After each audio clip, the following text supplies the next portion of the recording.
জীৱনত পাৰিলে পানীৰ দৰে হ'বলৈ চেষ্টা কৰা। নিজৰ ৰাস্তা নিজেই তৈয়াৰ কৰি ল'ব পাৰিবা। পাথৰৰ দৰে নহ'বা আনকো জুতি খুৱাবলৈ। সকলোতকৈ ডাঙৰ গুৰুমন্ত্ৰ হৈছে কেতিয়াও আপুনি আপোনাৰ গোপন ৰহস্য বেলেগৰ আগত প্ৰকাশ নকৰিব, নহ'লে আপোনাক ধ্বংস কৰি দিব। কেৱল পইচা পিছত দৌৰিলে মহান ব্যক্তি হৈ নাযায়। মহান ব্যক্তি হ'বলৈ হ'লে ডাঙৰ সপোন দেখিব লাগিব।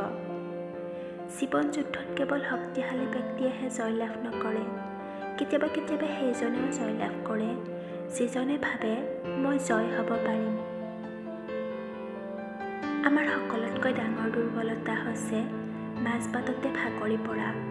সফল হোৱাৰ সকলোতকৈ সহজ উপায় হৈছে আকৌ এবাৰ চেষ্টা কৰা। কোনো ব্যক্তি অসফল নহয় যেতিয়া তেওঁ হাৰি যায়। অসফল তেতিয়া হয় যেতিয়া তেওঁ ভাবি লয় যে মই জিকিব নোৱাৰিম। ভাগ্য মানে আগৰ জন্মৰ কৰ্মফল, আৰু কৰ্মই ভাগ্য সলনি কৰিব পাৰে। গতিকে নিজৰ ওপৰত বিশ্বাস ৰাখি কৰ্ম কৰি যাওক।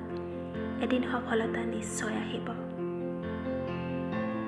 কৰ্মক্ষেত্ৰত হাৰি যোৱাসকলে এদিন জয়ী হৈ যায়, কিন্তু মনৰ পৰা হাৰি যোৱাসকলে কেতিয়াও জয় হ'ব নোৱাৰে।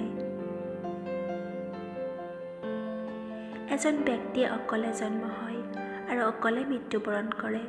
তেওঁ ভাল আৰু বেয়া কৰ্মফল নিজে ভোগ কৰে, আৰু তেওঁ অকলে স্বৰ্গ বা নৰকলৈ যাত্ৰী কৰে। জীৱনত কাৰোবাক পোৱাটো ডাঙৰ কথা নহয়। আপুনি যাক পাইছে জীৱনৰ শেষ মুহূৰ্ত পৰ্যন্ত তেওঁক কাষত পোৱাটোহে ডাঙৰ কথা। কাৰোবাৰ উপদেশত সঠিক ৰাস্তা বিচাৰি পাব পাৰে, কিন্তু গন্তব্যস্থান নিজৰ কষ্টৰ বলতহে পোৱা যায়। তৰ্কতকৈ নীৰৱতা ভাল। প্ৰতিশোধ লোৱাতকৈ বাট সলাই চলা ভাল। আৰু স্বাৰ্থপৰ মানুহৰ লগত দূৰত্ব বজাই ৰাখি অকলে চলা অনেক গুণে ভাল। জীৱনত সকলো হেৰুৱাৰ পাছতো যদি আপোনাৰ মনত পুনৰ কিবা এটা কৰিবলৈ উদ্যমতা আছে, তেন্তে বুজিব যে আপুনি এতিয়াও একো হেৰুওৱা নাই। জীৱনত সদায় কিবা এটা পাবলৈ কষ্ট কৰি যাওক। কেতিয়াও হাৰ নামানিব। তেতিয়াহে কষ্টৰ ফল এদিন নহয় এদিন নিশ্চয় পাব। ধন্যবাদ।